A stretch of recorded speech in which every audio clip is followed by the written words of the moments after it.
आइए मेरे दोस्तों, आपका स्वागत है हमारे YouTube चैनल पर।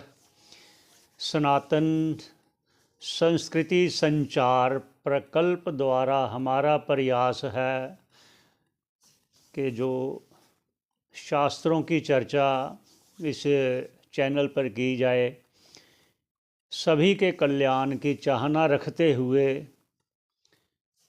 जो उपयोगी हैं उस आत्म तत्व को जानने के लिए उस विषय पर चर्चा की जाए।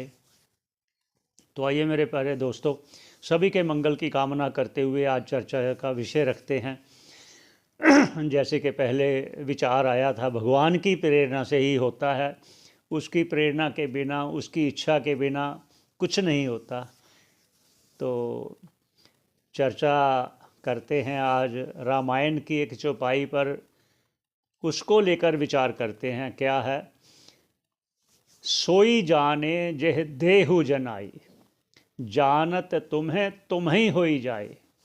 इस पर विषय आज रखते हैं, इस विषय पर चर्चा करते हैं। ईश्वर को प्रणाम करते हुए, गुरुजनों को प्रणाम करते हुए, आचार्यजनों को प्रणाम करते हुए चर्चा का विषय आगे बढ़ाते हैं। आया है कि सोई जाने जेह देहु जनाई। इस पर दो शब्दों पर चलते हुए, सोई जाने, कौन जाने? उस ईश्वर को कौन जान सकता है? उस आत्म तत्व को कौन जान सकता है? बस इन दो शब्दों पर ही आज चर्चा रखेंगे। उसके आगे जैसे ईश्वर की इच्छा होगी वैसे होगा। सोई जाने अर्थात वही जान सकता है। कौन जान सकता है? सोई जाने मतलब जिसकी इच्छा है, इस भव सागर से पार होने की जिसकी इच्छा है। एक अरे इस पर भी एक उदाहरण देकर कहते हैं कि जिसकी इच्छा है वही इस भवसागर से पार हो सकता है। जिसकी इच्छा होगी उसकी इच्छा के अनुकूल ईश्वर भी कृपा करते हैं। अनुकूल क्या कहा? अनुकूल अर्थात आपका प्रयत्न इस भवसागर से पार होने के लिए कितना है। तीव्र है, मंद है, मध्यम है, किस प्रकार का है, उसी के अनुरूप ये कहा। इसलिए कहा सोई जाने। अगर सोई जाने क्यों कह दिया? कोई और नहीं, सोई जाने। सोई मतलब वो अर्थात जिसकी इच्छा है इस भव सागर से पार होने की, उसी के लिए ऊपर कृपा करते हैं गुरुजन। शास्त्र की कृपा, गुरु की कृपा और ईश्वर की कृपा। तो ऐसा क्यों कहा? शंका हो सकती है, तो उस पर कहते हैं, उदाहरण देकर कहते हैं कि जिस प्रकार एक नदी के दोनों तरफ सड़कें बनी हुई हैं, दोनों तरफ सड़क बनी हुई है, दोनों तरफ लोग आ जा रहे हैं और उस नदी में कुछ लोग तैर रहे हैं, और एक व्यक्ति चिल्ला रहा है, जो वो उस चिल्लाने के कारण दूसरों का ध्यान केंद्रित होगा। जो तैर रहे हैं या तो वो उसको बचाएंगे, या जो आ जा रहे हैं उनमें जो तैराक होगा, जो तैर सकता होगा, वही उसमें कूद कर उसको बचाएगा, उसकी आवाज़ सुनकर।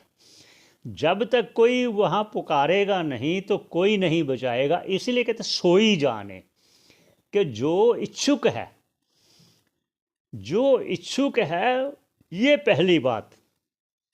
दूसरी, इच्छुक कौन होगा? इच्छुक वो होगा जो जिसने पूर्व जन्म में उस ईश्वर को जानने के लिए उस ईश्वर की भक्ति की है, उसके कारण अपने वर्ण आश्रम के अनुसार जो कर्म, नित्य कर्म, शास्त्रोचित जो कहा गया है वो कर्म किए हैं, निष्काम कर्म किए हैं।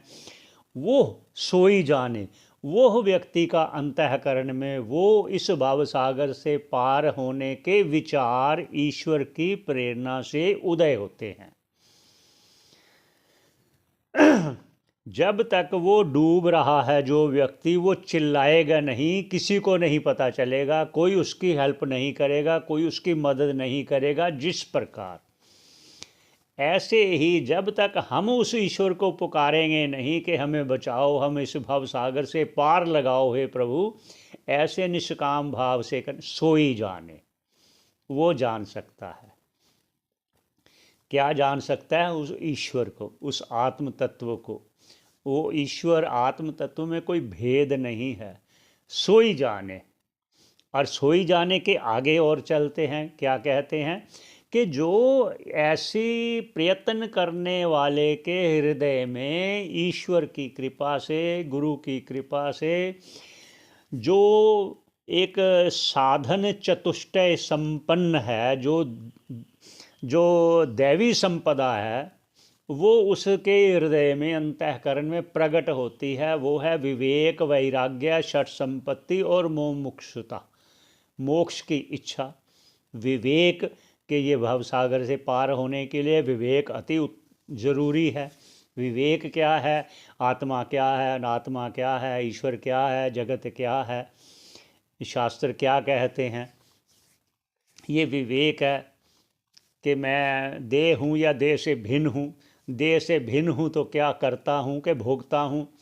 अगर वो करता भोगता नहीं हूँ तो क्या मैं अजन्मा हूँ तो कैसे हूँ? वो आत्मा मैं कैसे हूँ? ये सर ये विवेक में आ जाता है। फिर वैराग्य, फिर वैराग्य क्या है? इस लोक से परलोक तक की किसी भी विषय में इच्छा ना होना, एक ही इच्छा होना, उस ईश्वर को जानने की इच्छा होना, सोई जाने। ये दूसरा आ गया उसका, सोई जाने। क्योंकि हमारा विषय होगा सोई जाने पहले ये, उसके बाद का विषय होगा हमारा सोई जाने के बाद, सोई जाने जह देहु जनाई। फिर उस विषय पर चर्चा करेंगे। आज का विषय ये है, इसलिए सोई जाने। अब वो जो साधन चतुष्टय संपन्न होगा, उस व्यक्ति के हृदय में वो भाव पैदा हो जाएंगे। क्या भाव पैदा हो जाएंगे? श्रद्धा होगी। किस पर? गुरुजनों पर श्रद्धा होगी, वेदांत वाक्यों पर श्रद्धा होगी।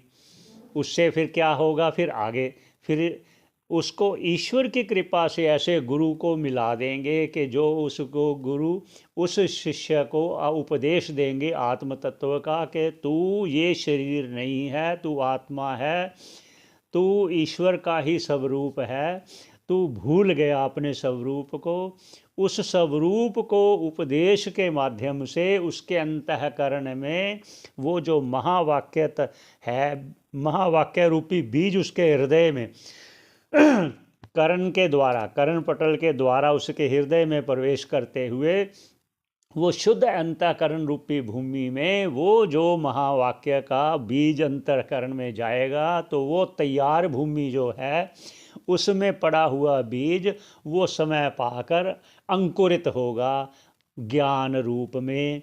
वही उसके स्वरूप का उसको अनुभव होने पर वो उस ईश्वर को अभेद रूप में जानकर इस भवसागर से पार हो जाएगा। सोई जाने, सोई जाने। आगे जेह देहु जनाई। ऐसे व्यक्ति पर ईश्वर जब कृपा करते हैं, गुरु रूप में आकर के उपदेश के माध्यम से, महावाक्य रूप के माध्यम से, कर्ण पटल से होते हुए उसके अंतःकरण में वो महावाक्य रूपी बीज जाकर अंकुरित होता है ज्ञान रूप में, तो उसको वो फिर भान होगा जिस प्रकार के मैं अब तृप्त हो गया, मुझे कोई इच्छा नहीं, आप्त काम हो गया, मुझे किसी और विषय का भान भी नहीं होना। ऐसे दृढ़ जो अनुभव होगा, दृढ़ अनुभव, जैसे सुषुप्ति भी कहा गया है ना, 3 प्रकार की सुषुप्ति कहा गया है।